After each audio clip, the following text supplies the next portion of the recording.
বন্ধুরা অনেক তো টিপসের ভিডিও শেয়ার করলাম, চলুন আমার জীবনে আমার পরিবার আমার ঘরবাড়ি সবকিছু আপনাদের সাথে একটু তুলে ধরার চেষ্টা করলাম। চলুন এই দেখুন আমাদের বাগান, এখানে কি সুন্দর দেখুন ফুল বাগান, গোলাপ ফুল সবকিছুই আছে। আর এদিকে দেখুন গোলাপ ফুলগুলি কত সুন্দরভাবে ফুটেছে, তাই না?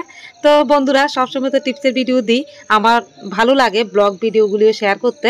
এই দেখুন সেখান থেকে ঘুরে এসে চা করলাম, চাটা দেখুন কত সুন্দর হয়েছে।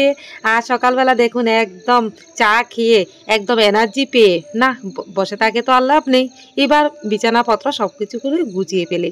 আমার প্রতিদিন আমি যেভাবে কাজকর্মগুলি করি, তো বাচ্চারা তো স্কুলে চলে গেছে, আমার দুইটা মেয়ে স্কুলে চলে গেছে।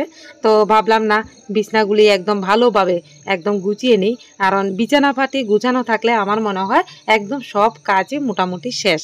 এই দেখুন সুন্দরভাবে গুছিয়ে নিলাম। আর কিভাবে গুছাচ্ছি দেখুন, একদম খুব তাড়াতাড়ি, যেহেতু রান্নাবান্না শেষ করতে হবে।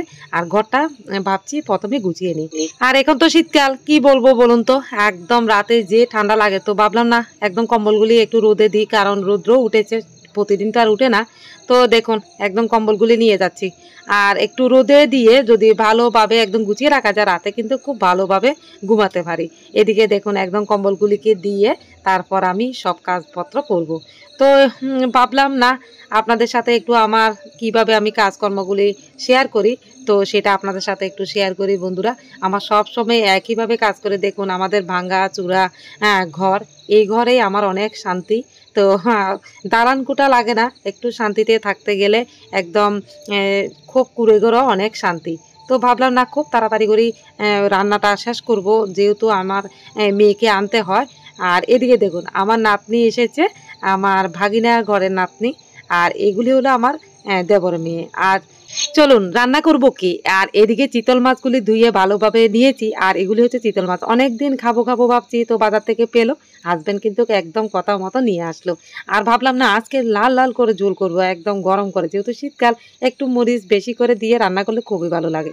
আর এদিকে আমার হাজব্যান্ড দেখুন, যেহেতু পৌষ সংক্রান্তি এসেছে, আর বাজার থেকে চালের গুঁড়িগুলি একদম করে নিয়ে এসেছে, বাড়িতে এনে আবারও একদম চালনি দিয়ে চেলে নিল। আর দেখুন অবস্থা একদম সারা গায়ে যেমন পিঠার গুঁড়ি। আর আমার মেয়েও একটু আরও দুষ্টামি করে লাগিয়ে দিচ্ছে, তো আমিও ওকে একটু ভিডিও করে নিচ্ছি। তো বন্ধুরা আমার ব্লগ ভিডিওগুলি আপনাদের যদি ভালো লাগে, অবশ্যই আমি প্রতিদিন লাইফস্টাইল অবশ্যই শেয়ার করব। প্রতিদিন টিপসের ভিডিও দিতেও ভালো লাগে না, তো আপনারা যদি অবশ্যই বলেন আমি ব্লগ ভিডিও শেয়ার করব, অবশ্যই জানাবেন কেমন হয়েছে, রান্না বান্না সব কিছু মিলিয়ে আমাদের সবজি। আর যেহেতু পৌষ সংক্রান্তি দেখুন আমাদের একদম উঠান লেপা হয়ে গেছে গোবর দিয়ে, এখনও কিন্তু গ্রাম অঞ্চলে এই গোবর দিয়ে লেপা এখনও কিন্তু আছে, আমাদের বাড়িতেও আছে, আমার শাশুড়ি মা একদম ভালোভাবে লেপে দিয়েছে।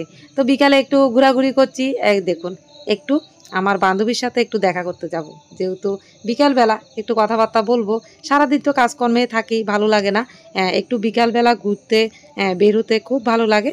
তো বন্ধুরা আপনারাও ভালো থাকবেন, সুস্থ থাকবেন। যেহেতু আমি ব্লগ করি, অবশ্যই দেখার জন্য, ভালো থাকার জন্য, সুস্থ থাকার জন্য অবশ্যই আমি প্রার্থনা করি ঠাকুরের কাছে। আর আমাকে কেমন লাগছে একটু জানাবেন। সবাই ভালো থাকবেন, সুস্থ থাকবেন। পরের ভিডিওতে আবারও আপনার সাথে দেখা হবে। কারণ টিপসের ভিডিও যদি ভালো লাগে অবশ্যই আমাকে জানাবেন। আর যদি ব্লগ ভিডিও দিতে বলেন, আমি প্রতিদিন না পারি